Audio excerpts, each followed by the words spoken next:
క్రీస్తునందు ప్రియమైన దేవుని బిడ్డ, దేవుడు నిన్ను నన్ను 48 రోజులు నిన్ను నన్ను కాచి కాపాడి 49వ రోజులో ప్రవేశింపజేశాడు దేవుడు నిన్ను నన్ను. గనుక ఈ యొక్క సమయంలో ఈ 49వ రోజులో ప్రవేశింపజేసిన దేవాది దేవునికి, అనగా 6 ఆదివారాలు అయిపోయి 7వ ఆదివారంలో ప్రవేశింపజేసిన దేవాది దేవుని మన చేతులెత్తి ప్రభునామాన్ని మహిమపరుద్దాం. హల్లెలూయా, హల్లెలూయా, హల్లెలూయా. దేవా నీకు వందనాలు. మన దేవుడు ఆరాధింపదగిన దేవుడండి. మన దేవుడు రాజాది రాజు అండి. మన దేవుడు ప్రార్థనలను ఆలకించువాడండి. మన దేవుడు హృదయాంతరంగాలను ఎరిగిన వాడండి. నీ వ్యాకులతను ఎరిగిన దేవుడు, నీ పోరాటాన్ని ఎరిగిన దేవుడు, నీ యొక్క అంతరంగంలో ఉన్నటువంటి సంచలాన్ని ఎరిగినటువంటి దేవుడు. నువ్వు అనుకుంటున్నావు నా మనస్సు ఎవరికీ తెలియదని. మనుషులకు తెలియకపోవచ్చండి, కానీ నీ తల్లి గర్భములు నిన్ను నియమించినటువంటి దేవాది దేవుడు నీ నడి నెత్తి మొదలుకొని అరికాలు వరకు ఎరిగి ఉన్నాడు ఆయన. నీ అణువుని ఎరిగినటువంటి వాడు ఒక ఆయన ఉన్నాడు. ఆయనే నీ కొరకు కల్వారిగిరి శిలువలో ప్రాణమిచ్చినటువంటి వాడు. ఆయనే నీ కొరకు ప్రాణాన్ని ఇచ్చినటువంటి వాడు. నిన్ను జీవింప చేయడానికి తిరిగి 3వ దినాన లేచిన వాడు ఆయన. ఆయనే యేసు, ఆయనే యేసు, ఆయనే యేసు. ఆయన ఎక్కడో ఉన్నాడని నువ్వు అనుకుంటున్నావు. కోటాను కోట్ల దేవదూతలతో ఘనపరచబడుచు, సర్వలోకము చేత మహిమపరచబడుచు, కోటాను కోట్ల దేవదూతలతో పరిశుద్ధులతో అతి త్వరలో రాబోతున్న యేసయ్య ఆయన ప్రస్తుతం నీ ముందు నిలబడి ఉన్నాడు. ఆయన ఎందుకో తెలుసా? నిన్ను స్థిరపరచాలని, ఆత్మీయ జీవితంలో స్థిరపరచాలని. ప్రార్థన నువ్వెక్కడో ఆలోచన చేస్తున్నావు. సిస్టర్, అమ్మా, యవనస్తురాలా, నేను కళ్ళు మూసుకొనే ఉన్నాను. నువ్వెక్కడో ఆలోచనలో ఉన్నావు. నువ్వు యేసయ్య మీద నీ మనస్సును మోపు. ఇప్పుడైనా యవన ప్రాయములో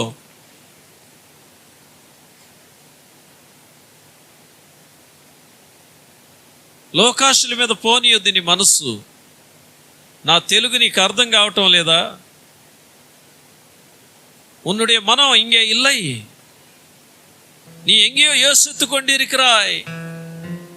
பிசாசுக்கு இடம் கொடுக்காதே. இயேசு உன்னை நேசிக்கிறார். அவர் உன் முன்பாகவே நின்றிருக்கிறார். அது உனக்கு தெரியவில்லை. నీకు తెలియట్లేదా సిస్టర్?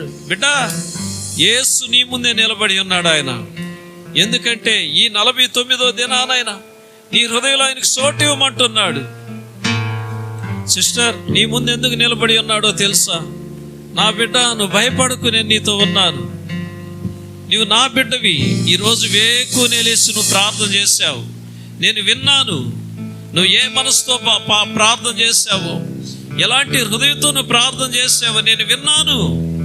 నిశ్చయముగా నీ విన్నపానికి నేను చెవియొగ్గి ఉన్నాను అంటున్నాడు ఆయన. చెవియొగ్గి ఉన్నాను, నేను విన్నాను. నీవు అడిగినది అతి త్వరలో నువ్వు పొందుకోబోతున్నావు. నీవు అడిగినది అతి త్వరలో నువ్వు పొందుకోబోతున్నావు. రాత్రి వేళ అందరూ పండుకున్న తర్వాత కూడా నీ మనస్సు నిద్రపోకుండా ఎలా కలవరం చెందిందో నా యేసయ్య చూశాడు. నా యేసయ్య చూశాడు. యేసయ్య నిన్ను ప్రేమిస్తున్నాడు. ఆయన నీ 2 చేతులు పైకెత్తి, యేసయ్యా, నువ్వు ప్రేమిస్తున్నావా నన్ను? ఎంత ప్రేమయ్యా నా మీద నీకు. నీ ప్రేమ రుచించిన నాడే నన్ను నేను మరచితినయ్యా. నీ ప్రేమ రుచించిన నాడే నన్ను నేను మరచితినయ్యా. నీ ప్రేమ అధికమయ్యా నాపై, నీ ప్రేమ అధికమయ్యా. నీ ప్రేమ అధికమయ్యా నాపై, నీ ప్రేమ అధికమయ్యా. ప్రేమ ప్రేమ ప్రేమ ప్రియుడవు నీవే ఆనందమానందమే ప్రేమ ప్రేమ ప్రేమ ప్రియుడవు నీవే ఆనందమానందమే బలి నీ ప్రేమ రుచించిన నాడే నన్ను నేను మరచితినయ్యా నీ ప్రేమ రుచించిన నాడే నన్ను నేను మరచితినయ్యా నీ ప్రేమ అధికమయ్యా నిన్నెంతగా ప్రేమిస్తున్నాడో చూడు నిన్నెంతగా ప్రేమిస్తున్నాడు ఆయన అయ్యా నీ ప్రేమ అధికమయ్యా ప్రేమ ప్రేమ ప్రేమ ప్రియుడవు నీవే ఆనందమానందమే బలి ప్రేమ ప్రేమ ప్రేమ ప్రియుడవు నీవే ఆనందమానందమే ఆనందమానందమే ప్రేమ నన్నెవరు ప్రేమించలేదే నన్నెవరు అర్థం చేసుకునే వాళ్ళు లేరే నా హృదయం ఎంత భారమన్నది నిన్ను ప్రేమిస్తున్నాడు నిన్ను ప్రేమిస్తున్నాడు నీ ముందే ఉన్నాడు ఆయన అన్వే అన్వే అన్వే రవే ఆనందమానందమే అన్వే అన్వే అన్వే రవే ఆనందమానందమే ప్రేమ ప్రేమ ప్రేమ ప్రియుడవు నీవే ఆనందమానందమే అన్వే అన్వే అన్వే రవే ఆనందమానందమే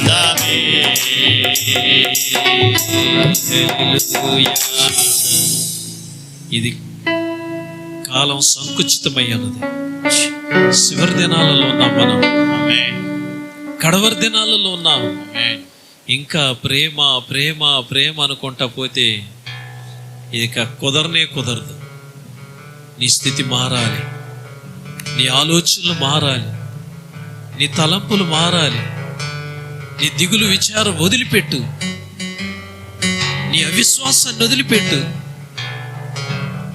నీ నిర్లక్ష్య స్వభావాన్ని వదిలిపెట్టు నీ ప్రార్థన జీవితాన్ని భంగం చేసి నీ కుటుంబంలో ఉన్న నెమ్మదిని పతనం చేసి నీకు నెమ్మది లేకుండా చేస్తున్న ప్రతి విధమైనటువంటి అవిశ్వాసాన్ని వదిలిపెట్టు నీ పట్ల కనికరం కలిగిన ప్రభు నీ పట్ల దయగలిగిన దేవుడు ఈ 49వ రోజున నిన్ను ప్రవేశింపజేశాడు ఈ 7 ఆదివారం దినాన్ని నిన్ను ప్రవేశింపజేశాడు 2 చేతుల పైకెత్తి అందరం 2 చేతుల పైకెత్తి మహిమ సింహాసనం మీద ఆసీనుడై ఉన్నటువంటి ధవళ వర్ణుడు దగ్గ దగ్గ దగ్గ దగ్గలాడుతున్న వస్త్రములను ధరించిన వాడు ఆ సింహాసనములో దగ్గ దగ్గ దగ్గ దగ్గలాడుతున్నటువంటి మహిమ కలిగిన మహిమా స్వరూపుణ్ణి చూస్తూ ఆయనను మహిమపరుద్దాం. ఆయనే రాజాది రాజు, ఆయనే నిన్ను లేవనెత్తువాడు, ఆయనే నీ కుటుంబంలో అద్భుతాలు చేయవాడు, ఆయనే నీ అంతరంగంలో ఉన్న భారాన్ని తొలగించువాడు. ఆయనే అతి త్వరలో అద్భుతాన్ని చూస్తావు, అతి త్వరలో అద్భుతాన్ని చూస్తావు, అతి త్వరలో నువ్వు అద్భుతాన్ని చూస్తావు. నీ పట్ల చేయబోయే కార్యం గొప్ప కార్యం నా దేవుడు. హల్లెలూయా మహిమోన్నత సింహాసనముపై ఆసీనుడవైన నా ప్రభువా, పరిశుద్ధ పరిశుద్ధ పరిశుద్ధ ప్రభువా, ఆరాధించును నిన్నే.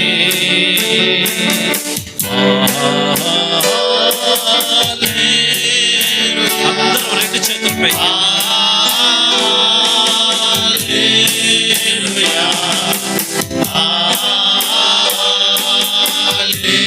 హల్లెలూయా హల్లెలూయా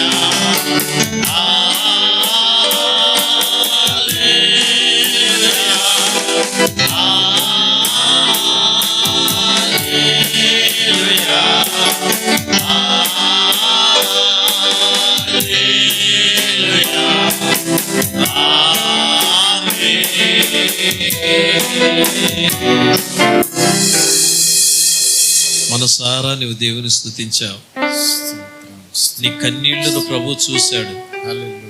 ఇప్పుడు నీ మనసు అంతా ఎంతో కన్నీళ్లతో నువ్వు ఆరాధన చేశావు. నువ్వు నన్ను ఎంతగా ప్రేమిస్తున్నావా యేసయ్యా అని ఆహాహా హల్లెలూయా అని పాడావు. ఇక దిగులు పడకు, ప్రభు నీ పట్ల అద్భుతం చేయబోతున్నాడు. క్రీస్తునందు ప్రియమైనటువంటి దేవుని బిడ్డలారా, கிறிஸ்துவ பிரியமான கர்த்தருடைய பிள்ளைகளே, దేవుడు యొక్క 49వ రోజును మనకి ఇచ్చాడు ఈ సంవత్సరం. இந்த வருடத்துல தேவன் 49ஆம் நாளை கர்த்தர் கொடுத்திருக்கிறார். దేవుడు 6 వారాలు మనల్ని కాచి కాపాడి கடந்த 6 வாரங்கள் கர்த்தர் நம்மை ఈ பாதுகாத்து సంవత్సరం 7వ వారంలో ప్రవేశింపజేశాడు. இந்த வருடத்துல 7ஆம் வாரத்துல நம்மை நுழைய பண்ணி இருக்கிறார். మరి ఈ సంవత్సరం 40 దినాల కూటాలు ప్రారంభమయ్యాయి. இந்த வருடத்துல 40 நாட்கள் நடக்கிற கூட்டங்கள் ஆரம்பிக்கிறது. మన సంఘంలో చాలా చక్కగా జరుగుతున్నాయి. நம்மளுடைய சபையில மிக நன்றாக நடக்கிறது கூட்டங்கள். అనుదినము చాలా మంది వస్తున్నారు. அனுதினமும் அநேகர் வருகிறீர்கள். వాక్య పరిచర్య జరుగుతున్నది. பிரசங்கமும் நடக்கிறது.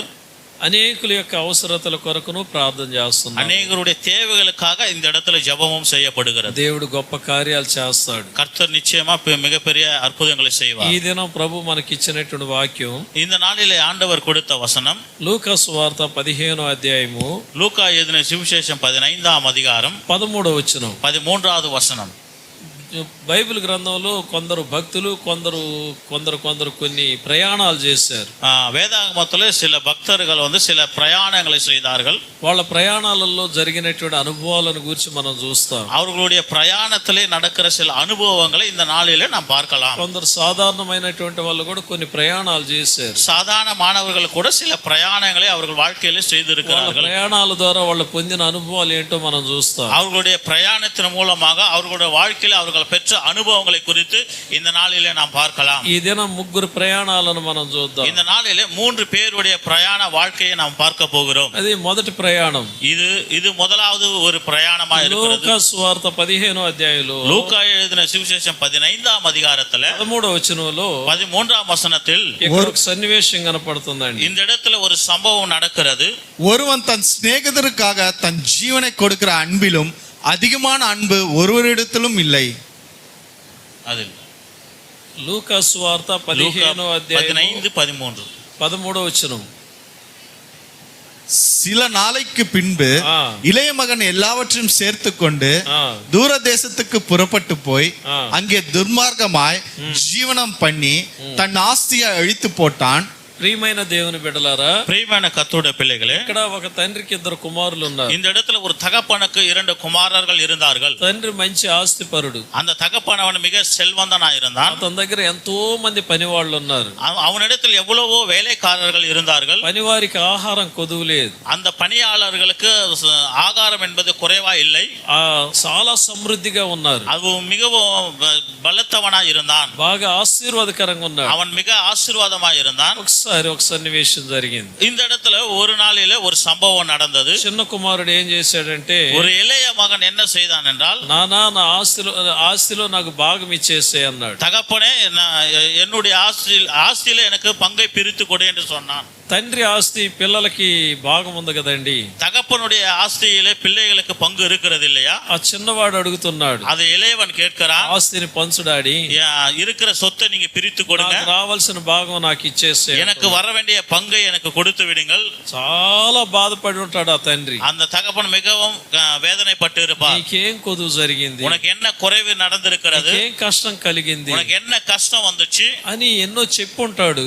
என்று என்னவோ எவ்வளவோ சொல்லி இருப்பார். కానీ అతను వినల. ஆனால் அவன் கேட்கல. ఆ చిన్న కుమారుడికి అక్కడ వివాహం అయినట్టు కనపడలేదు. அந்த இளையவனுக்கு திருமணம் நடந்ததா இந்த இடத்தில் எழுதப்படவில்லை. తల్లి ఉన్నట్టుగా కూడా కనిపించలేదు బైబిల్ గ్రంథంలో. வேதாகமத்தில் தாய் இருப்பதை போல எழுதப்படவில்லை. సరే తండ్రి అనుకున్నాడు, ஆனால் தகப்பன் நினைத்தான், సరే వీడు ఎందుకు కష్టపడాలి, சரி இவன் ஏன் கஷ்டப்படணும், ఎందుకు బాధపడాలి, இவன் ஏன் துக்கமா இருக்கணும். తండ్రి తన యొక్క ప్రేమను బట్టి தகப்பன் தன்னுடைய அன்பின் நிமித்தமாக సరే ఆ బిడ్డకి తన ఆస్తి తనకు పంచిచ్చాడు. அந்த இளையவனுக்கு தன்னுடைய ஆசையிலே அவனுடைய பங்கை பிரித்து கொடுத்தான். ఆస్తి తీసుకున్నాడు, அந்த பங்கை பிரித்து எடுத்துக்கொண்டான். తనకు రావాల్సిందంతా కూడా సమకూర్చుకున్నాడు. தனக்கு வேண்டிய எல்லாவற்றையும் அவன் சேர்த்து கொண்டான். అంటున్నాడు 13వ వచనంలో, 13వ వచనத்தில் சொல்கிறான், సమస్తమును కూర్చుకొని అంటున్నాడు. எல்லாவற்றையும் சேர்த்து கொண்டு, అంటే ఇక ఆ ఇంటిలో వీడిదనేది ఒక చిల్లి గవ్వ అనేది కూడా లేకుండా, அப்படி என்றால் அந்த வீட்டில் இவனுக்கென்று ஒரு சிறு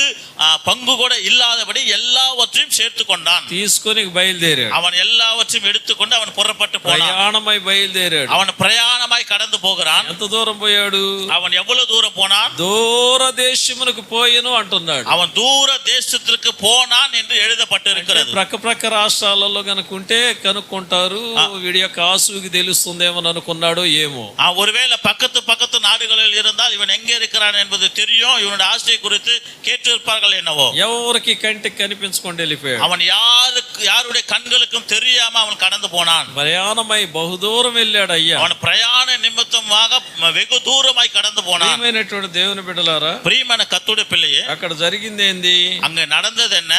ఈ 13వ వచనంలోనే జవాబు వస్తుంది. இந்த 13వ வசனத்தில் பதில் வருகிறது. తన ఆస్తిని దుర్వ్యాపారం వలన పాడు చేసిన అంటున్నాడు. தன்னுடைய ஆசையை துர்மார்க்கமாய் ஜீவனம் பண்ணி அழித்து போட்டான் என்று வசனம் சொல்லுகிறது. భయంకరమైనటువంటి కార్యాలకు ఉపయోగించాడు. அவன் மிக பயங்கரமான காரியங்களுக்கு அந்த ஆசையை பயன்படுத்தினான். காரணம் తన స్నేహితులతో చేరి, தன்னுடைய நண்பர்களோடு கூட சேர்ந்து, లేని ఆశలను పెంచుకొని, இல்லாத ஆசைகளை வளர்த்து கொண்டு, తండ్రికి విరోధమైనటువంటి చేయకూడనటువంటి కార్యాలు చేసి, தன் தகப்பனுக்கு வேண்டாத காரியங்களை செய்து తన సుఖాన్ని కోరుకొని, தன்னுடைய சுகத்தை அவன் விரும்பி, తన సుఖాన్ని అనుభవించాలని, நான் சுகத்தை அனுபவிக்க வேண்டும் என்று, ఏదో చెయ్యాలనుకున్నాడు. நான் ஏதோ செய்ய வேண்டும் என்று நினைத்தான். సమస్తము నాశనం చేసుకున్నాడు. ஆனால் அவன் சகலத்தையும் அழித்து போட்டான். ప్రియమైనటువంటి దేవుని బిడ్డలారా, பிரியமான கர்த்தருடைய பிள்ளையே, వాక్యం వింటున్నటువంటి తల్లులారా, வசனத்தை கேட்கிற அன்பு தாய்மார்களே, సహోదరులారా, சகோதரர்களே, వీడు పాడవడానికి గల కారణం ఏంటంటే, இவன் அழிந்து போவதற்கு காரணம் என்ன? నెంబర్ 1 పాయింట్, முதலாவதாக స్నేహితులు, அவனுடைய நண்பர்கள், చెడు స్నేహితులు. அவர் கெட்ட நண்பர்கள். నెంబర్ 2 పాయింట్, இரண்டாவதாக ఆస్తిని ఎందుకు పంచుకొని పాడు చేసుకున్నాడంటే, எதற்காக அந்த ஆசையை பங்கிட்டு அந்த ஆசையை அவன் அழித்து போட்டான் என்றால், వాడు కష్టపడి సంపాదించింది కాదు. அவன் కష్టப்பட்டு சம்பாதித்த ஆசை கிடையாது. వాడు కష్టపడి సంపాదించి గనక ఉండుంటే, உண்மையாக அவன் கஷ்டப்பட்டு அந்த ஆசையை சம்பாதித்து இருந்தால், ఒక్కొక్క రూపాయి విలువ వాడికి తెలిసి ఉండేది. ஒவ்வொரு ரூபாயினுடைய மதிப்பு அவனுக்கு தெரிந்திருக்கும். மூன்றாவதாக వాడు పాడవడానికి గల కారణం, அவன் அழிந்து போவதற்கு காரணம், వాడిని హెచ్చరించడానికి, వాడిని పరామర్శించడానికి తల్లి లేదు. அவனை எச்சரிப்பதற்காகவும் அவனை பராமரிப்பதற்காகவும் ஒரு தாயானவள் இல்லை. ఇది వాడిలో జరిగినటువంటి మైనస్ పాయింట్. இதுதான் அவனுடைய வாழ்க்கையில நடந்த ஒரு மைனஸ் பாயிண்ட். కానీ వాడిలో ఉన్నటువంటి ఒక ఇంకా భయంకరమైన మైనస్ పాయింట్ ఏంటంటే, அவனுக்குள்ளாக இருக்கிற இன்னொரு மிக பயங்கரமான மைனஸ் பாயிண்ட் என்னவென்றால், తండ్రి ప్రేమను వాడు గ్రహించలేదు. தகப்பனுடைய அன்பை அவன் புரிந்து கொள்ளவில்லை. తండ్రి యొక్క త్యాగాన్ని అతను గ్రహించలేదు. தகப்பன் செய்த அந்த தியாகத்தை அவன் அறியவில்லை. తండ్రిని చాలా కేర్లెస్ చేశాడు. அந்த தகப்பனை மிக கேவலமாக அசட்டை பண்ணினான். తండ్రి అంత గొప్పవాడు అయ్యుండి కూడా அந்த தகப்பன் அவ்வளவு பெரிய உயர்ந்தவனா இருந்தாலும் బిడ్డ యొక్క సంతోషం కోసం அந்த பிள்ளையினுடைய சந்தோஷத்திற்காக తన ఆస్తిని పంచి తనకు రావాల్సిన భాగాన్ని న్యాయంగా ఇచ్చాడు. அவனுக்கு வர வேண்டிய ஆசையை நியாயமாய் பங்கிட்டு அவனுக்கு கொடுத்தான். కానీ వీడి ప్రయాణం ஆனால் இவனுடைய பிரயாணம் దూర దేశానికి వెళ్ళాడు. இவன் தூர தேசத்துக்கு போனான். తెలియనటువంటి ప్రాంతానికి వెళ్ళాడు. அவன் தெரியாத இடத்திற்கு போனான். ప్రియమైన దేవుని బిడ్డలారా, பிரியமான கர்த்தருடைய பிள்ளையே, కొన్ని సందర్భాలలో சில வேளைகளில் తల్లిదండ్రులు సంపాదించే ఆస్తి మీద బిడ్డలు అధికారం చేస్తుంటారు. தாய் தகப்பன் சம்பாதித்த அந்த சொத்தின் மேல பிள்ளைகள் அதிகாரம் செய்வார்கள். అంత అధికారం చేసినట్లుగా తల్లిదండ్రులను ప్రేమించరు. அப்படி அதிகாரம் செய்கிறவர்கள் தாய் தகப்பனை நேசிக்க மாட்டார்கள். నేను ఇంత గొప్పవాడిని అయ్యానంటే, நான் ఇవ్వలు வளர்ந்திருக்கிறேன் என்று சொன்னால், నేను ఈ స్థితిలో ఉన్నానంటే நான் இந்த நிலைமையில இருக்கிறேன் என்று నా சொன்னால், తల్లి కదా కారణం, என்னுடைய தாய் தான காரணம், నా తండ్రి కదా కారణం என் தகப்பன் தான காரணம் అన్నటువంటి కామన్ సెన్స్ లేకుండా బ్రతికే వాళ్ళు ఎంతో మంది ఉన్నారు. என்கிற ஒரு அறிவில்லாத ஒரு வாழ்கிற ஒரு சமுதாயமா இருக்கிறது. తల్లిదండ్రుల యొక్క త్యాగాన్ని, தாய் தகப்பனுடைய அந்த தியாகத்தையும், తల్లిదండ్రుల యొక్క ప్రేమను அந்த தாய் தகப்பனுடைய அன்பையும் గ్రహించినటువంటి వాడు அறிந்து கொண்டவன் ఎక్కడ ఉంటాడంటే எங்கே இருப்பான் தெரியுமா? ఇంట్లోనే ఉంటాడు. அவன் வீட்டுக்குள்ளவே இருப்பான். తల్లిదండ్రులు విడిచిపెట్టడు. அவன் தாய் தகப்பனை விட்டு போக மாட்டான். పెద్ద కుమారుడు பெரிய மகன் చూడండి తండ్రితోనే ఉన్నాడు. அவன் தகப்பனோடு கூட இருந்தான். అన్నకి విరోధంగాను, அண்ணாவுக்கு விரோதமாகவும், తండ్రికి విరోధంగాను தகப்பனுக்கு விரோதமாகவும் దూర ప్రయాణం చేశాడు. இவன் வெகு தூரம் பிரயாணப்பட்டு போனான். ఆస్తిని పాడు చేసుకున్నాడు. அவன் தன்னுடைய ஆசையை அவன் அழித்து போட்டான். తినేదానికి ఆహారం లేదు, அவனுக்கு உண்ணவதற்கு ஆகாரம் கிடையாது, వేసుకునేదానికి చెప్పులు లేవు, அவனுக்கு கால்களில் போடுவதற்கு செருப்பு இல்ல. జీరో అయిపోయాడు. இப்போ அவன் ஜீரோவா மாறினான். ప్రియమైన దేవుని బిడ్డలారా, பிரியமான கர்த்தருடைய பிள்ளையே, కొందరు చెడ్డ స్నేహితుల మాటలు విని சிலர் கெட்ட நண்பர்களுடைய வார்த்தைகளை கேட்டு తల్లిదండ్రులకు విరోధంగా ప్రవర్తిస్తుంటారు.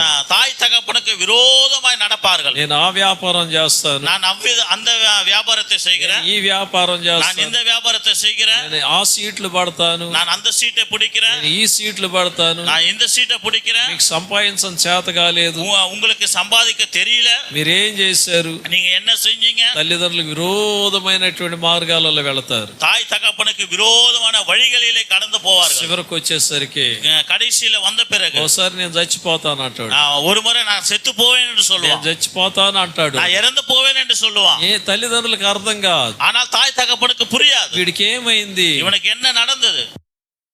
அதன் பிறகு எல்லாம் வரும். స్నేహితులతో చేరి நண்பர்களோடு சேர்ந்து போகாத இடத்திற்கு போகி செய்யக்கூடாத வேலைகளை செய்து, చెయ్యకూడని వ్యాపారాలు చేసి, செய்யக்கூடாத வியாபாரத்தை செய்து, నష్టాలు ఏర్పడి கஷ்டங்கள்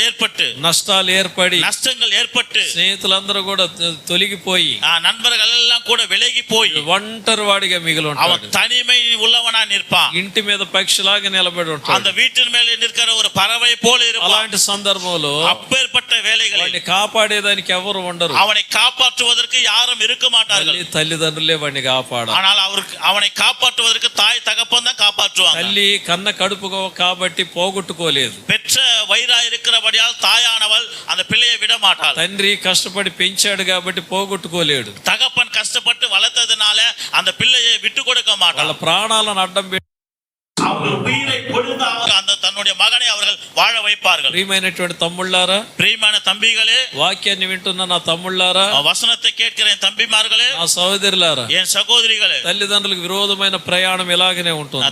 தாய் தகப்பனுக்கு விரோதமான பிரயாணங்கள் வழிகள் இப்படிதான் இருக்கும். దేవునికి విరోధమైనటువంటి ప్రయాణం ఇది. இது தேவனுக்கு விரோதமான வழிகள் இவை. వాడు ప్రయాణం చేశాడు, அவன் பிரயாணப்பட்டு போனான். చివరికి సర్వనాశనం అయిపోయాడు. கடைசியில் அவன் எல்லாவற்றையும் இழந்து போனான். రెండవ ప్రయాణం இரண்டாவது பிரயாணம் చూడండి, లూకా సువార్త 10వ అధ్యాయము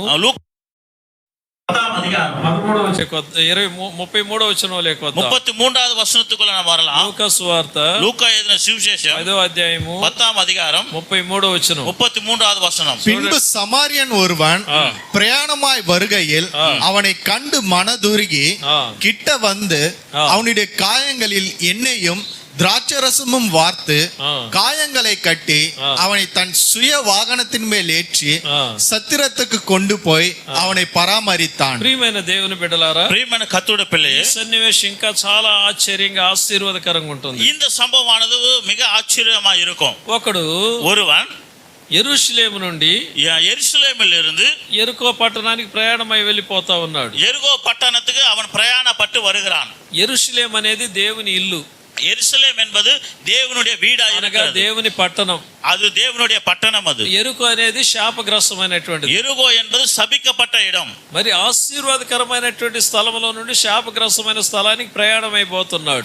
அப்படி என்றால் ஆசீர்வதிக்கப்பட்ட இடத்திலிருந்து சபிக்கப்பட்ட இடத்திற்கு அவன் பிரயாணப்பட்டு வருகிறான். ఈ మధ్యలో ఏం జరిగిందంటే, இது நடுவுல என்ன நடந்தது ఇది என்றால் కొండల ప్రాంతం, அது வந்து நல்ல ஒரு மலைகள் உள்ள பிரதேசம். ఒక ఘాట్ రోడ్ లాంటిది. அது வந்து కరడమురడాన వழிகள். అలాంటి ప్రాంతం, అలాంటి రోడ్లో ప్రయాణం చేస్తా ఉన్నాడు. அப்பேற்பட்ட வழியிலே அவன் பிரயாணப்பட்டு போனான். మధ్యలో దొంగల చేతిలో చిక్కాడు. அவர்கள் மத்தியிலே திருடர்கள் கையில அகப்பட்டான். దొంగలు అతన్ని బాగా కొట్టేశారు. திருடர்கள் அவனை நன்றாக அடித்து అతని దగ్గర ఉన్నటువంటివన్నీ కూడా దోచుకున్నారు. அவன் கிட்ட இருக்கிற எல்லாவற்றையும் அவர்கள் திருடி கொண்டார்கள். వర ప్రాణములతో విడిచిపెట్టారు.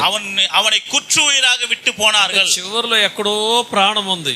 கடைசியில எங்கேயோ ஒரு இடத்துல அந்த ஜீவன் இருக்கிறது. ఇలాంటి సందర్భంలో இந்த நேரத்துல మరి ఎవరెవరో చూస్తున్నారు, వెళ్ళిపోతున్నారు. யாரோ பார்க்கிறார்கள், யாரோ போகிறார்கள். అయితే ஆனால் సమరయుడు, ஒரு சமாரியன் గాడిద మీద ఎక్కిపోతా ఉన్నాడు. கழுது மேல ஏறிக்கொண்டு அவன் கடந்து போய் கொண்டிருந்தான். ప్రయాణం అయిపోతా ఉన్నాడు. அவன் பிரயாணப்பட்டு போய் கொண்டிருந்தான். ఇలాంటి సందర్భంలో మార్గం ప్రక్కన పడి ఉన్నటువంటి వాడిని చూశాడు. இந்த வேளையில கீழே விழுந்து கிடக்கிற அந்த மனுஷனை சமாரியன் பார்த்தான். కొర ప్రాణాలతో ఉన్నాడు. அவன் குற்றுயிராய் இருந்தான். దగ్గరికి వెళ్ళాడు. அவன் கிட்ட போனான். వాడి మీద దయదలిచి அவன் மேல தயவு உண்டாக்கி ఒళ్ళంతా దెబ్బలు, அவன் சரீரம் முழுவதும் அடிக்கப்பட்டிருந்தது. శరీరం అంతా రక్త గాయాలు, அவன் சரீரம் முழுவதும் ரத்தத்தின் துளிகளா இருந்தது. ఎక్కడో ఉన్నాడు మనిషి. மனிதன் வந்து எங்கேயோ இருந்தான். వాడి ప్రాణం ఎక్కడో ఉంది. அவனுடைய உயிர் வந்து எங்கேயோ இருந்தது. ఈ సమరయుడు இந்த సమారియన్ గాడిదను దిగి వచ్చి அந்த கழுதிலிருந்து இறங்கி வந்து అతని పట్ల జాలి చూపించి அவன் மேல மனுதுருகி దగ్గరికి వెళ్ళి அவன் கிட்ட போய் నూనె రాసి அவனுக்கு எண்ணெயை தடவி ద్రాక్ష రసం పోసి திராட்சை ரசத்தை கொடுத்து వాని గాయాలను కట్టి அவன் காயங்களை கட்டி తన గాడిద మీద ఎక్కించుకొని தன்னுடைய சுய வாகத்தின் மேல அவன் ஏற்றிக்கொண்டு పూట కోళ్ళ వాడిని ఇంటికి తీసుకొచ్చాడు. அவன் சத்திரம் பராமரிக்கிற இடத்திற்கு கொண்டு போனான். తమిళ్లో సత్రం అని ఉంది కదా, அவன் తెలుగులో పూట కోళ్ళ వాడిని ఇంటికి అని ఉన్నాడు. పూట కోళ్ళ వాడిని అంటే ఇంగ్లీష్లో ఏమంటారంటే ఒక హోటల్కి తీసుకొని వచ్చాడు. హోటల్ని తెలుగులో ఏమంటారంటే పూట కోళ్ళ విడిది అంటారు.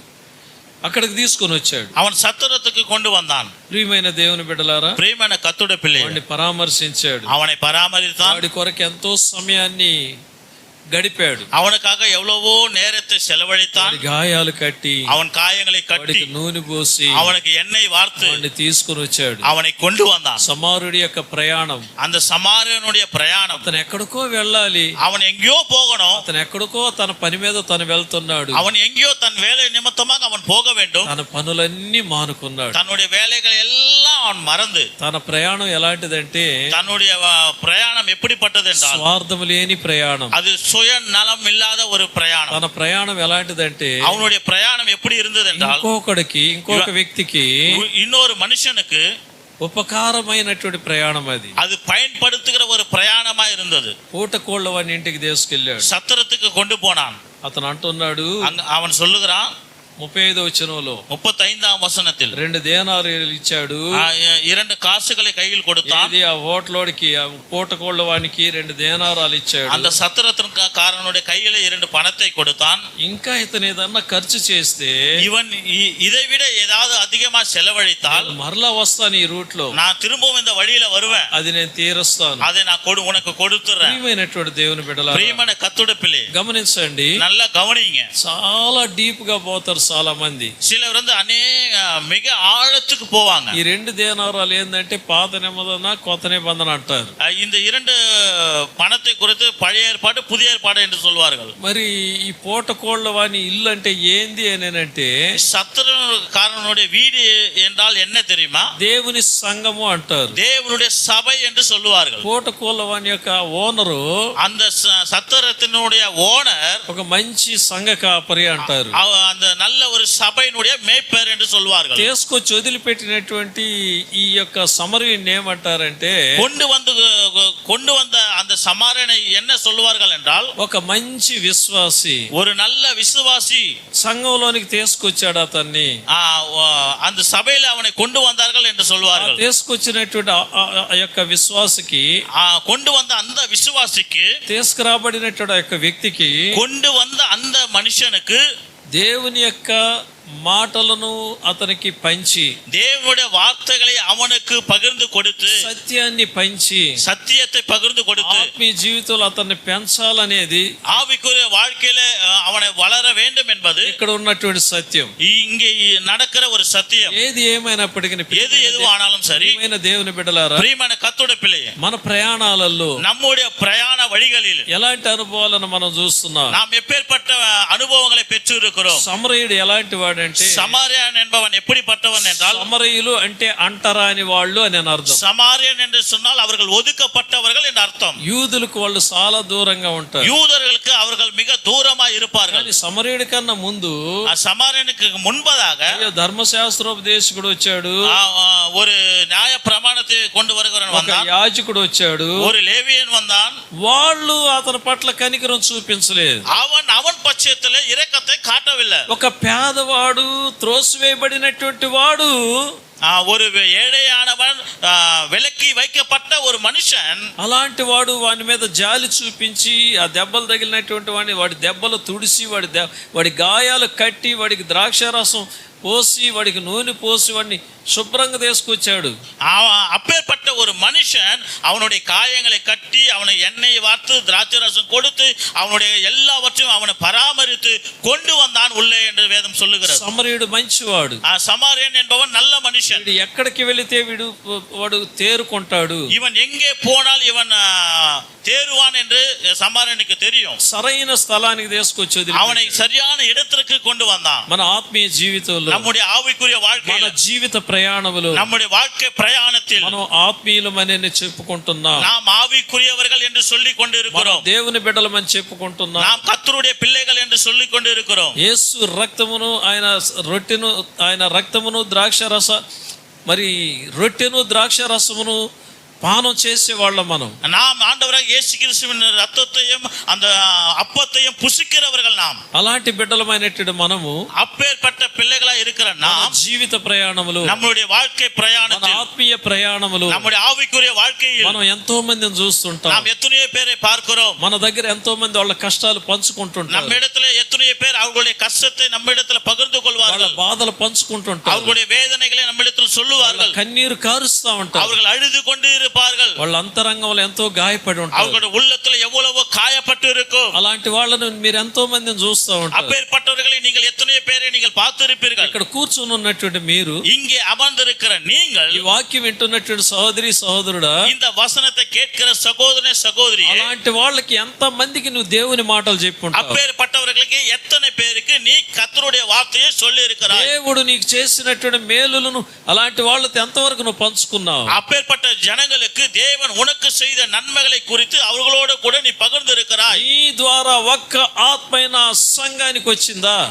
உன் నిమిత్తமாக ஒரு ஆத்துமாவது சபைக்கு வந்திருக்கிறதா? ఒక్క ఆత్మనైనా సంఘానికి నువ్వు తీసుకొని వచ్చావా? ஒரு ஆத்துமாவது நீ சபைக்கு கொண்டு வந்திருக்கிறாயா? ఏదో మతం మార్చడమో లేకపోతే ఇంకోటి మార్చడం కాదు. இது மதம் மாற்றுவதோ இல்ல மற்றுவது அல்ல. అంతరంగంలో ఉన్న గాయాలను కట్టే కార్యం ఇది. இது உள்ளத்துல இருக்கிற காயங்களை கட்டுகிற காரியம் இது. అంతరంగంలో వేదనలకు సరైనటువంటి చక్కని మాటలను పంచగలిగే మంచి జీవితం మనం இந்த உள்ளத்துல ஏற்பட்டு இருக்கிற இந்த காயத்திற்கு சரியான மார்க்கத்தையும் சரியான வழியையும் சரியான வார்த்தைகளையும் சொல்லக்கூடியவர்கள் நாம். ఇదే మన జీవిత ప్రయాణం. இதுதான் நம்முடைய வாழ்க்கை பிரயாணம். మన ఆత్మీయ జీవితంలో நம்முடைய ஆவிக்குரிய வாழ்க்கையில ఎంతో మంది ఈ విధంగా పడిపోయినటువంటి వాళ్ళు, எத்தனை பேர் இவ்விதமாக விழுந்தவர்கள் உண்டு. ఎంతో మంది కన్నీరు కారుస్తున్నారు. எத்தனை பேர் அழுது கொண்டு இருப்பார்கள். పాపములో చిక్కి, பாவத்தில் விழுந்து పాపములో నుండి బయటికి அந்த రాలేనటువంటి பாவத்தில் இருந்து வெளியே வர முடியாதவர்கள் ఎంతో మంది, எத்தனையோ பேர் అప్పులలో చిక్కి, கடன் பிரச்சனையிலும் அகப்பட்டு கொண்டு, చెడు స్నేహితుల చేతుల్లో చిక్కి, தவறான நண்பர்களோடு கையில் அகப்பட்டு கொண்டு, చెడు కార్యాలకి గురైపోయి தவறான காரியங்களுக்கு அவர்கள் அடிமையாகி బయటికి రాలేని స్థితిలో ఉన్నటువంటి వాళ్ళు ఎంతో మంది నీ ముందే ఉన్నారు. வெளியே வர முடியாத ஜனங்கள் எத்தனை பேர் உன் கண்களுக்கு முன்பதாக இருக்கிறார்கள். నువ్వు వింటున్న వాక్యం நீ கேட்கிற வசனம் ఏనాడైనా అలాంటి వాళ్ళతో పంచుకొని ఉంటావా? என்றாவது ஒரு நாளாவது நீ அவர்களோடு கூட நீ பகிர்ந்திருப்பாயா? ఏం అలాంటి వాళ్ళతో నువ్వు మాట్లాడలేదా ఎప్పుడు?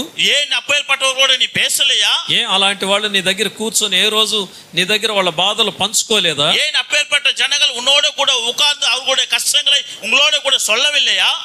నువ్వేం వింటున్నావు? நீ என்ன சாப்பிடுகிறாய்? నువ్వేం వింటున్నావు? நீ என்ன கேட்கிறாய்? నువ్వేం చేస్తున్నావు? நீ என்ன செய்கிறாய்? ఏనాడైనా என்றாவது ஒரு நாள் పరిశుద్ధ గ్రంథంలో ఉన్న చక్కని మాటలు, பரிசுத்த வேதாகமத்தில் இருக்கிற நல்ல வார்த்தைகளை నువ్వు విన్న మాటలే நீ கேட்ட வார்த்தைகள் தான் ఏనాడన్నా పంచుకొని ఉంటావా? என்றாவது நீ பகிர்ந்திருப்பாயா? నిజంగా వాళ్ళ క్షేమాన్ని నువ్వు కోరితే உண்மையாக அவர்களுடைய நன்மையை நீங்கள் எதிர்பார்த்தால் ఖచ్చితంగా నువ్వు పంచుకుంటావు. நிச்சயமாக நீ பகிர்ந்து అలా கொண்டிருப்பாய். నువ్వు పంచుకోలేదంటే நீ அப்படி வார்த்தைகளை பகிர்ந்து கொள்ளவில்லை என்று ఒకటి சொன்னால் నీలో దేవుని మాటలు లేవు అని உனக்குள்ளாக தேவனுடைய வார்த்தைகள் இல்லை என்று அர்த்தம். ఏ స్థాయిలో నువ్వు ఉన్నావు? நீ எந்த நிலையில் నీ இருக்கிறாய்? జీవిత ప్రయాణం ఎటు పోతుంది? உன்னுடைய வாழ்க்கை பிரயாணம் எப்படி போகிறது? నీ ఆత్మీయ ప్రయాణం ఎటువైపు ప్రయాణిస్తున్నావు? உன்னுடைய ஆவிக்குரிய வாழ்க்கையை நீ எப்படி கொண்டு போகிறாய்? ఇంకా లోకం వైపే ప్రయాణిస్తున్నావా? இன்னும் உலகத்தின் பின்னாடியே போய் கொண்டிருக்கிறாயா? నీ కొరకు కోటాను కోట్ల దేవదూతలతో రాబోతున్న యేసు వైపు ప్రయాణం చేస్తున్నావా? உனக்காக கோடானு கோடி தேவ தூதர்களோடு கூட வரக்கூடிய இயேசு கிறிஸ்துவோடு நீ வாழ்ந்து கொண்டிருக்கிறாயா? ఒకవేళ ஒருவேளை వాక్యం వింటున్నట్టు నీవు வசனத்தை கேட்கிற నీవు కూడా సమస్యలలో ఉండి நீ பிரச்சனைகளில் இருந்து కృంగిపోతూ நீ மிகவும் கவலைப்பட்டு బ్రతికేనా వద్దు అనుకుంటున్నావేమో. நான் வாழ்ந்தால் என்ன? అలాంటి పరిస్థితుల్లో నువ్వు ఉన్నావా? அப்பேற்பட்ட நிலையில் நீ இருக்கிறாயா? భయపడాల్సిన పని లేదు. நீ பயப்பட வேண்டிய அவசியம் இல்லை. నీ అంతరంగంలో దేవునికి సోటివు. உன்னுடைய உள்ளத்திலே கர்த்தருக்கு இடத்தை கொடு. నువ్వు విశ్వసించు అంతే. நீ நம்பிக்கை வை.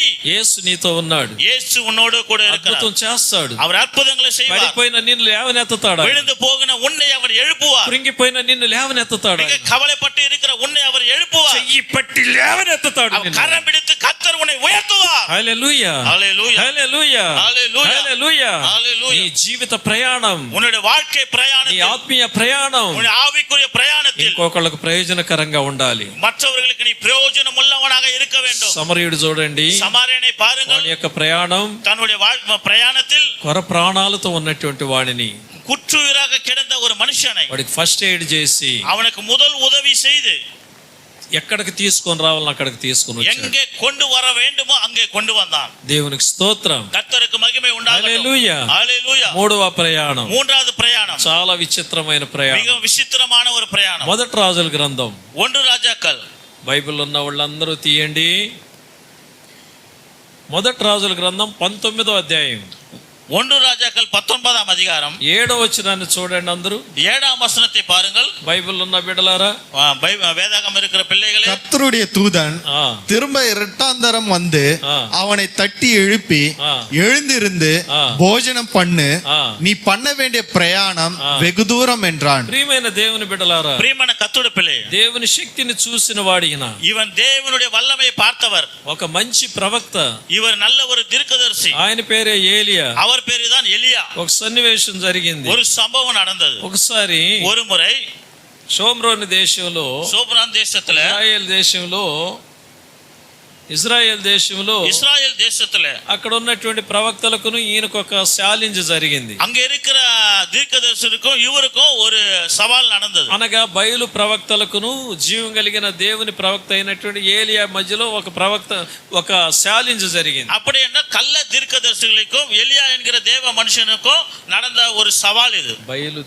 బయలు దేవత యొక్క ప్రవక్తలు பாகாலுடைய தீர்க்கதரிசிகளுக்கும் தேவனுடைய தீர்க்கதரிசியாக எலியாவுக்கும் ஒரு சவால் நடந்தது. ప్రియమైన దేవుని బిడ్డలారా, ప్రియమైన కర్తృడి పిల్లే, ఆ సవాల్లో அந்த சவாலில் దేవుడు ఏలియా యొక్క ప్రార్థన ఆలకించాడు. தேவன் எலியாவினுடைய ஜெபத்தை கேட்டார். గొప్ప కార్యం జరిగింది అక్కడ. அங்க ஒரு மிகப்பெரிய சம்பவம் நடந்தது. ఆ సంభవంలో ఏం జరిగిందంటే, அந்த சம்பவத்தில் என்ன நடந்தது என்றால், ఇక్కడ ఆ దేశాన్ని పరిపాలన చేస్తున్నటువంటి ఆహాబు, రాజు అయినటువంటి ఆహాబు గారి యొక్క భార్య, அந்த தேசத்தை ఆளுகை செய்கிற ராஜாவினுடைய ஆகாபனுடைய மனைவி రాణి అయినటువంటి యెజబెల్ ఏం చేసిందంటే, ராணியான எசபேல் என்ன செய்தாள் என்றால், ఆ అద్భుతమైన కార్యాన్ని చూసి తట్టుకోలేకపోయింది. அது நடந்த ஒரு அற்புதமான சம்பவத்தை பார்த்து தாங்க முடியாமல் ఏలియా చేసిన పని ఏంటంటే, எலியா செய்த காரியம் என்னவென்றால், దేవుడు అక్కడ ఉన్నటువంటి ఆ యొక్క మాంసమును కట్టెలను నీళ్లను మొత్తాన్ని బుగ్గి చేసేసాడు.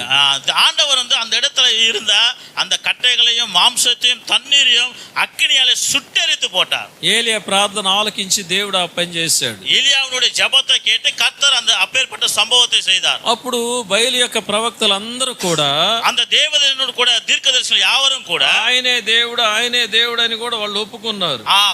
ஆண்டவர் தான் தெய்வம், எலியாவும் தேவன் தான் தெய்வம் என்று அவர்கள் ஒப்புக்கொண்டார்கள். ఆయన ఏలియా ఒప్పుకోలేదు. ஆனால் எலியா வந்து ஒத்துக்கொள்ளவில்லை. వాళ్ళు ఒప్పుకునే విధానాన్ని ఏలియా ఒప్పుకోలేదు. அவர்கள் சொன்ன அந்த சம்பவத்தை எலியா ஒத்துக்கொள்ளவில்லை. ఇలాంటి వాళ్ళని దేశంలో ఉంచకూడదు అని, இப்பேற்பட்டவர்களை தேசத்தில் இருக்க கூடாது என்று சொல்லி ఏలియా ఒక కత్తి తీసుకుని అక్కడ ఉన్నటువంటి ప్రవక్తల మొత్తాన్ని చంపేశాడు. எலியா ஒரு கத்தியை எடுத்து அங்கே இருந்த எல்லா தீர்க்கதரிசிகளையும் கொன்று போட்டான். ఎందుకు ఏలియా సంపాల్సి వచ్చిందంటే, వాళ్ళని எதற்காக எலியா அவர்களை சாகடிக்க வேண்டும் என்றால், ఆ దేశంలో ఉన్నటువంటి చిన్న బిడ్డలను అందరిని కూడా బయలు దేవతకు వాళ్ళు నరబలి ఇచ్చేవాళ్ళు. அந்த தேசத்தில் இருக்கிற அந்த பாகாலுக்கு சிறு பிள்ளைகளை யாவரையும் கூட பலியிடுவார்கள். దానిని బట్టి ఏలియా వాళ్ళని చంపేశాడు. அதற்காக தான் எலியா வந்து அவர்களை கொன்று போட்டான். వాళ్ళందరిని కూడా పెంచి పోషించేది, ఆ ప్రవక్తలందరినీ, బయలు ప్రవక్తలందరినీ పెంచి పోషించేది రాణి అయినటువంటి యెజబెల్. அந்த பாகாலுடைய தீர்க்கதரிசிகளை யாவரையும் கூட வளர்க்கிறது ராணியாகிய எசேபேல் என்கிற ஒரு ராணி. వాళ్ళందరిని చంపేసేసరికి அவர்கள் யாவரும் எலியா கொன்றதுக்கு பிறகு ఆమెకి ఎక్కడ లేని బాధ కలిగింది. எசேபேலுக்கு எங்கில்லாத మనసు కష్టపட்டது. అప్పుడు ఆమె అంటుంది, அப்போது அவள் சொல்லுகிறாள், రేపు ఈ సమయానికి நாளை இந்த நேரத்தில் నేను నీ ప్రాణాలను తీసేస్తాను, உன்னுடைய உயிரை நான் எடுத்து விடுவேன், వాళ్ళల్లో ఒకడుగా నువ్వు అయిపోతావు அவர்களுக்குள்ளாக ஒருவனா நீ மாறி போவே అని ఆమె సవాల్ చేసింది என்று அவள் சவால் செய்தாள். ఈ వార్త విన్నటువంటి ఏలియా இந்த வார்த்தையை கேட்ட எலியா ఒక దిన ప్రయాణం అంత దూరం అరణ్యంలోకి వెళ్ళిపోయాడు. ஒரு நாள் பிரயாணம் மட்டும் வனாந்தரத்துக்கு போனான். ఒక చెట్టు క్రింద కూర్చొని அவன் ஒரு சூர செடி கீழே உட்கார்ந்து మరణాపేక్ష కలిగిన వాడై, அவன் மரணத்துக்கு உட்பட்டவனாய் ஆகி, ఇక నేను చచ్చిపోతాను ప్రభువా, ஆண்டவரே இனி நான் இறந்து போவேன், నన్ను తీసుకో నాయనా, ஆண்டவரே என்னை எடுத்துக்கொள்ளுங்க, నా పితరుల కన్నా నేనేం గొప్పవాడిని కాదు என்னுடைய பிதாக்களை போல நான் ஒரு நல்லவன் கிடையாது అని ప్రార్థన చేసి అలసిపోయినోడై పడిపోయి నిద్రపోతున్నాడు. அவன் ஜெபித்து சோர்ந்து போய் அந்த சூரியச்செடியின் கீழே படுத்து கொண்டான். బాగా నిద్రపోయాడు. அவன் நல்லா தூங்கினான். బాగా నిద్రపోనిచ్చాడు దేవుడు కూడా. ஆண்டவர் கூட அவனை நல்லா தூங்க வச்சார். సరే, ఒక దేవదూతను పంపించాడు. சரி என்று ஒரு தேவதூதனை அனுப்பினார். దేవదూత వచ్చాడు. தேவதூதன் வந்தான். నిప్పుల మీద కాల్చిన మంచి రొట్టెలు, தழலில் நெருப்புல சுடப்பட்ட நல்ல ரொட்டிகளையும், ఒక బాటిల్లో మంచి నీళ్లు, ஒரு பாத்திரத்தில் நல்ல தண்ணீரையும் తీసుకొచ్చి అక్కడ పెట్టి கொண்டு வந்து அங்க வைத்து ఏలియాని తట్టి లేపాడు. எலியாவை தட்டி எழுப்பி, లేచి భోజనం చేయమన్నాడు. நீ எழுந்து భోజనం பண்ணு. ఏలియా లక్షణంగా లేచాడు, లక్షణంగా రొట్టెలు తిన్నాడు, లక్షణంగా నీళ్లు తాగాడు, మళ్ళీ పడుకున్నాడు. எலியா எழுந்தா, நல்லா அந்த சுடப்பட்ட அந்த அப்பத்தையும் தண்ணீரும் குடிச்சான், திரும்ப படுத்துக்கொண்டான். మరి కొందరికి ఆశ్చర్యంగా లేదు, சிலருக்கு ஆச்சரியமா இருக்கு இல்லையா? ఈనాటి దినాలలో మనం మినరల్ వాటర్ అని బాటిల్ నీళ్లు తాగుతున్నాం. இந்த நாளில நாம மினரல் வாட்டர் என்ற ஒரு బాటలీలో తన్నీరే కుడిக்கிறோம். ఆ రోజుల్లో దేవుడే దేవదూత చేత ఏలియాకి అలాంటి నీళ్లు పంపించేశాడు. அந்த நாளிலே ஆண்டவரே தேவதூதன் மூலமாக எலியாவுக்கு அப்பேற்பட்ட தண்ணீரை கொடுத்தார். ఈయన నిద్రపోతున్నాడు. இவன் தூங்கி கொண்டிருந்தான். రెండవసారి இரண்டாவது முறையாக మరలా దేవదూత వచ్చాడు. இவன் திரும்பவும் தேவதூதன் வந்தான். మరలా భోజనం చేయమని లేపాడు.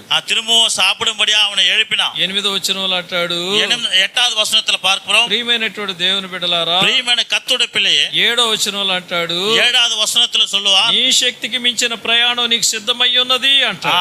நீ பண்ண வேண்டிய பிரயாணம் வெகு தூரமா இருக்கிறது. లేచి భోజనం చేయమని చెప్పినప్పుడు, நீ எழுந்து భోజనం பண்ணு என்று சொல்லும் பொழுது లేచాడు, அவன் எழுந்தான், భోజనం చేశాడు, భోజనం అరుందినాன். ఆ భోజనపు బలము చేత அந்த உணவின் బలத்தினால் 40 రాత్రింబవళ్ళు ప్రయాణం చేశాడు. 40 இரவு பகல் அவன் பிரயாணப்பட்டு போனான். హల్లెలూయా, హల్లెలూయా, హల్లెలూయా. హల్లెలూయా. ఇది ఎలాంటి ప్రయాణం? ఇది எப்பேற்பட்ட ప్రయాణం? శక్తికి మించిన ప్రయాణం. வல்லமைக்கு மீறின பிரயாணம். శక్తికి మించిన ప్రయాణం చేయాలంటే బలத்துக்கு மீறி பிரயாணம் செய்ய வேண்டும் என்றால் శక్తివంతమైన ఆహారం కావాలి. அது బలముள்ள ஒரு உணவு வேண்டும். దేవుడు ఎప్పుడు కూడా ఏ ఒక్క వ్యక్తిని కూడా నిర్లక్ష్యంగా ఏది చెప్పడు. ஆண்டவர் எப்போதும் கூட ஒரு மனுஷனை ஒரு நிர்லட்சியமா பண்ண மாட்டாரு. బలమైన ఆహారం ఇచ్చాడు. அவர் நல்ல பலனுள்ள ஆகாரத்தை கொடுத்தார். శక్తికి మించిన ప్రయాణం చేయి అన్నాడు. அந்த பலத்திற்கு மீறின ప్రయాణం చెయ్యి என்று சொன்னார். ప్రియమైన దేవుని బిడ్డలారా, ప్రియమైన కర్తృ పిల్లలు, ఈయన ప్రయాణం చేసి ఎక్కడికి వచ్చాడు? இவர் ప్రయాణం செய்து எங்க வந்தாரு? 8వ వచనంలో చూసినట్లయితే 8ஆம் வசனத்தை நான் பார்க்கும் பொழுது 40 రాత్రింబవళ్ళు ప్రయాణం చేసి 40 நாள் இரவு பகல் அவர் நடந்து போய் దేవుని పర్వతమని పేరు పెట్టబడిన హోరేబునకు వచ్చి అంటున్నాడు. தேவனுடைய பர்வதமாக இருக்கிற ஓரேப் என்கிற இடத்திற்கு வந்து దేవుని పర్వతం దగ్గరికి చేరు. தேவனுடைய பர்வதத்துக்கு கிட்ட வந்தான். 40 రాత్రింబవళ్ళు ఆయన ప్రయాణం ఎక్కడికి? 40 நாட்கள் இரவு பகல் அவருடைய ప్రయాణం எங்கே? దేవుని పర్వతం దగ్గర, தேவனுடைய பர்வதத்துக்கு అరిగే. ప్రియమైన దేవుని బిడ్డలారా, ప్రియమైన కర్తృ పిల్లే, ఒక స్త్రీ చేత భయం పొందినటువంటి వాడు, ஒரு ஸ்திரீ மூலமாக பயப்பட்ட ஒரு மனுஷன், గొప్ప దైవజనుడు ఆయన, அவர் மிகப்பெரிய ఉన్నతమైన దేవ ஊழியர், చచ్చిపోవాలని కోరుకున్నాడు. அவன் நான் சாக வேண்டும் என்று விரும்பினான். దేవుడు వదిలిపెట్టాడా? தேவன் விட்டு விட்டாரா? இல்லை. నీ యొక్క జీవితంలో, உன்னுடைய வாழ்க்கையில, నీ కుటుంబ జీవితంలో, குடும்ப வாழ்வில ఇలాంటి విషయాలు ఎన్నెన్నో ఎదురవుతుంటాయి. இப்பேற்பட்ட காரியங்கள் எவ்வளவோ வரும். నువ్వు చేసే మంచి కార్యాలు చూసి ఇతరులకు నచ్చదు. நீ செய்கிற நல்ல காரியங்கள் மற்றவர்களுக்கு பிடிக்காது. నువ్వు మంచిగా ప్రార్థన చేసేది ఇంకొకళ్ళకి నచ్చదు. நீ நன்றாக ஜெபிப்பது மற்றவர்களுக்கு பிடிக்காது. నువ్వు యథార్థంగా ఉండేది ఇంకొకళ్ళకి నచ్చదు. நீ நேர்மையாக இருப்பது மற்றவனுக்கு பிடிக்காது. ఇంకొకళ్ళు వాళ్ళ తప్పులను నువ్వు దిద్ది మాట్లాడితే వాళ్ళకి ఎక్కడ లేని కోపం వస్తుంది. மற்றவர்கள் செய்கிற தவறை திருத்தி அவர்களிடத்தில் நீ பேசும்போது அவர்களுக்கு எங்கில்லாத கோபம் வருகிறது. వాళ్ళ మధ్యలో నువ్వు యథార్థంగా ఉండేది వాళ్ళకి నచ్చదు. அவர்கள் மத்தியிலே நீ நேர்மையா இருப்பது அவர்களுக்கு பிடிக்காது. నీ కీడును కోరుకునే వాళ్ళు అనేకులు ఉండొచ్చు. உன்னுடைய தீமையை விரும்புகிறவர்கள் அநேகர் இருப்பார்கள். ఇతరులు నిన్ను బెదిరించొచ్చు. மற்றவர்கள் உன்னை பயமுறுத்தலாம். మాటల చేతో, வார்த்தைகள் மூலமாய், ఇతరుల ద్వారాగాను, மற்றவர்கள் மூலமாய், ఏదో ఒక రీతిగా నిన్ను బెదిరించొచ్చు. ஏதோ ஒரு மூலமாக உன்னை பயமுறுத்தலாம். నువ్వు దేవునికి యథార్థంగా ఉన్నప్పుడు,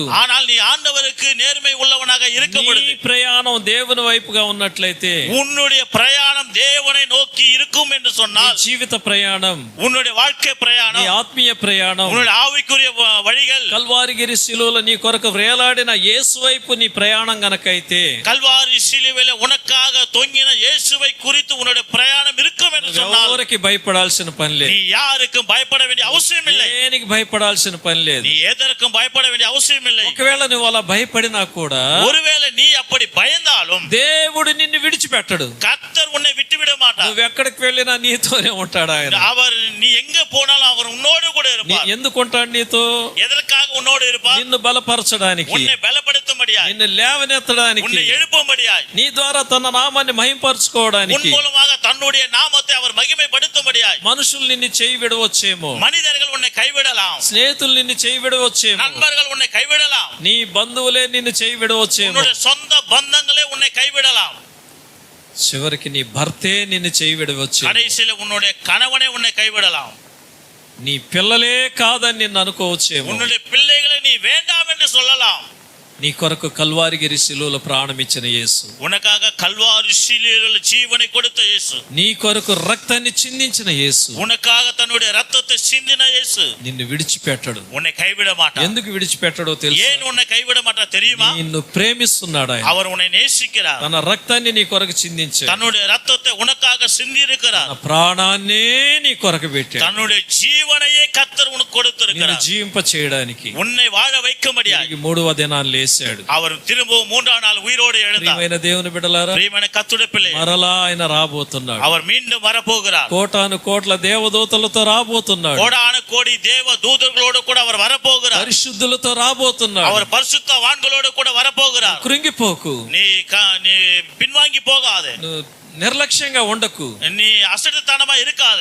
కొరింథీయులకు రాసిన మొదటి పత్రిక కొరింథీయులకు எழுதின முதலாம் நிருபம் 7వ అధ్యాయము 7ஆம் அதிகாரம் 29వ వచనం ఈ రీతిగా సెలవిస్తున్నది. 29ஆம் வசனம் விதமா சொல்லுகிறது. కాలము సంకుచితమై ఉన్నది అంటున్నాడు. காலம் சமீபமா இருக்கிறது என்று வேதம் కాలము సంకుచితమై ఉన్నది. காலம் மிக சமீபமா இருக்கிறது. 31వ వచనం ఉంది, 31ஆம் வசனத்துல ఈ లోకపు నటన గతించుచున్నది అంటున్నాడు. இவ்வுலக வேஷம் கடந்து போகிறது என்று வேதம் சொல்லுகிறது. నటన గతించిపోతుంది. இவ்வுலகத்தின் வேஷம் கடந்து போகிறது என்று வசனம் சொல்லுகிறது. இனிமே ஒன்றும் இல்லை. ఎక్కడ చూసినా మోసం, எங்கு பார்த்தாலும் மோசங்கள், ప్రేమలే, எங்கு அன்பு கிடையாது, జాలిలే, ஒரு தயவு கிடையாது, మనిషి యొక్క ప్రాణానికే విలువలే. மனுஷனுடைய உயிருக்கு ஒரு வேல்யூவேஷன் கிடையாது. అందుకే పౌలు అంటాడు, அதற்கு தான் பவுல் சொல்றார், రోమీయులకు రాసిన పత్రిక ரோமருக்கு எழுதின நிருபம் 14వ అధ్యాయం 14வது அதிகாரம் 8వ వచనం, 8வது வசனம், మనము బ్రతికెనును நாம் பிழைத்தாலும் చనిపోయినను மரித்தாலும் ప్రభు కోసరమే, கர்த்தருக்காகவே, ప్రభు కొరకే, கர்த்தருக்காகவே, ప్రభు కొరకే బ్రతుకుదాం, கர்த்தருக்காகவே வாழ்வோம், ప్రభు కొరకే చనిపోదాం. ஆண்டவருக்காகவே மரிப்போம். ఎందుకంటే ஏன் தெரியுமா? ఒక దినాన మనం హోరేబుకు చేరాలి, ஒரு நாளிலே நாம் ஒரே பர்வதத்துல போய் சேர ఒక வேண்டும். దినాన దేవుని సింహాసనం ముందు చేరాలి. ஒரு நாளிலே தேவனுடைய சிங்காசனத்தின் மேலே நிற்க வேண்டும். మన ఆత్మీయ జీవితం நம்முடைய ஆவிக்குரிய வாழ்க்கை పరలోక రాజ్యం, பரலோக ராஜ்யம். దేవుని రాజ్యానికి మన వారసులం. தேவனுடைய ராஜ்யத்திற்கு நாம் வாரிசு உள்ளவர்கள், தகுதி பெற்றவர்கள். నీ ప్రయాణం ఎటు? உன்னுடைய பிரயாணம் నీ எப்படிப்பட்டது? ప్రయాణం ఎలాంటిది? உன்னுடைய பிரயாணம் నీ எப்படிப்பட்டது? జీవిత ప్రయాణం ఎలాంటిది? உன்னுடைய வாழ்க்கை பிரயாணம் எப்படிப்பட்டது? కృంగిపోకు, நீ கவலைப்படாத, దుఃఖపడకు, நீ துக்கப்படாத. నీ చింత యావత్ ఆయన మీద వెయ్యి. உன்னுடைய கவலைகளை யாவற்றையும் கூட அவர் மேல வைத்து விடு. నిన్ను నిత్యము నడిపించువాడు ఆయన. உன்னை நித்தியமாய் நடத்துகிறவர் அவர். దేవుడు నిన్ను ఆశీర్వదించును గాక. கர்த்தர் உன்னை ஆசீர்வதிப்பாராக. ఆమేన్, ஆமென், ఆమేన్. ஆமென். అందరం లేచి నిలబడదాం, ప్రార్థన చేస్తాను. நாம் யாவரும் எழுந்து நிற்போம், ஜெபிக்கிறோம். అందరం లేచి నిలబడదాం. நாம் யாவரும் எழுந்து நிற்போம். నీ కొరకే ప్రార్థన చేయబోతున్నాను. உனக்காகவே நான் ஜெபிக்க போகிறேன். సిస్టర్, சகோதரியே, తమ్ముడు, தம்பி, అన్నా, அண்ணா, నీ కొరకే ప్రార్థన. ఇప్పుడు உனக்காகவே நான் ஜெபிக்க போகிறேன். ప్రయాణం చేసి చేసి చేసి సోలిపోయి ఉన్నావు. நீ பிரயாணப்பட்டு சோர்ந்து போயிருக்கிறாய். దినములనన్నిటిని కూడా, రోజులనన్నిటిని కూడా పాడు చేసుకున్నావు. நாட்களை யாவற்றையும் கூட, நேரத்தை கூட நீ நாசமாக்கி கொண்டினாய். సమయాన్ని పాడు చేసుకున్నావు. நேரத்தை நீ நாசமாக்கினாய். డబ్బులు పాడు చేసుకున్నావు. பணத்தை நாசமாக்கினாய். శరీరాన్ని పాడు చేసుకున్నావు. சரீரத்தை நாசமாக்கினாய். కుటుంబాన్ని నాశనం చేసుకున్నావు. குடும்பத்தை அடித்து போட்டாய். నెమ్మదిలే, சமாதானம் இல்ல.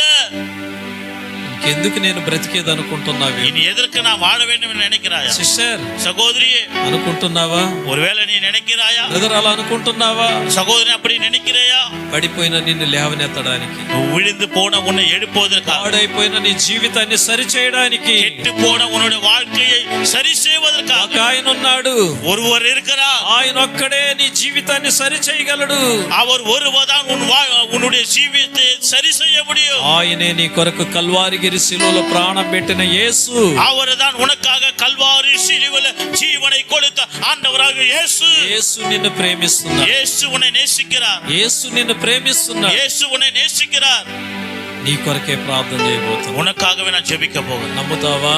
நீ நம்ப விசுவாசிக்கிறாயா? యేసయ్య నిన్ను సరిచేస్తాడని. இயேசு என்னை சரி செய்வார் என்று நம்புகிறாயா? జీవం కలిగిన మా యేసయ్య, ஜீவன் எங்கள் ஆண்டவரே, ఈ వాక్యాన్ని విన్నటువంటి ఈ బిడ్డలను இந்த வசனத்தை கேட்டு உடைய பிள்ளைகளை మీరు సంధించినందుకు నీకు స్తోత్రం. ஆண்டவரே, நீ சந்தித்ததற்காக உமக்கு நன்றி. ఈ బిడ్డలతో మీరు మాట్లాడినందుకు నీకు వందనాలు. உடைய பிள்ளைகளோடு கூட நீ பேசினதுக்காக நன்றி. బిడ్డలను లేవనెత్తుము నాయన. ஆண்டவரே, பிள்ளைகளை எழுப்புவீராக. కురింగిపోయిన బిడ్డలను లేవనెత్తుము నాయన. ஆண்டவரே, சோர்ந்து போன பிள்ளைகளை எழுப்புவீராக. మరణాపేక్ష కలిగిన బిడ్డలను ధైర్యపరచుము నాయన. ஆண்டவரே, மரண பயத்தோடு இருக்கிற பிள்ளைகளை தைரியப்படுத்துங்க. నూతన జీవితాన్ని దయచేయండి. ஆண்டவரே, புது வாழ்க்கையை கொடுப்பீராக. నూతన సమాధానాన్ని దయచేయండి. புது சமாதானத்தை கொடுப்பீராக. సమస్యలలో నుండి బయటికి తీసుకుని రా ప్రభు. ஆண்டவரே, பிரச்சனைகள் இருந்து அவர்களை வெளியே கொண்டு வாங்க. శత్రు చేతుల్లో నుండి విడిపించుము నాయన. சத்ருவின் கைகள் இருந்து அவர்களை விடுவியும் ஆண்டவரே. అపవాది చేతుల్లో నుండి విడిపించుము నాయన. சாத்தானின் கைகள் இருந்து அவர்களை விடுவியும் ஆண்டவரே. చీకటిలో నుండి బయటికి తీసుకొని రా ప్రభు. இருளில் இருந்து அந்த உம்முடைய பிள்ளைகளை வெளியே கொண்டு வாங்க ஆண்டவரே. వెలుగు జీవితాన్ని దయచేయండి. ஆண்டவரே, வெளிச்ச வாழ்க்கை கொடுப்பீராக. సంతోషకరమైన జీవితాన్ని దయచేయి ప్రభు. சந்தோஷமான ஒரு வாழ்க்கை ஆண்டவரே கொடுப்பீராக. సమాధానాన్ని దయచేయండి. சமாதானத்தை கொடுப்போம். యేసు నామములో అడుగుతున్నాను తండ్రి. இயேசுவின் நாமத்தில் கேட்கிறோம் பிதா. ఆమేన్. ஆமென்.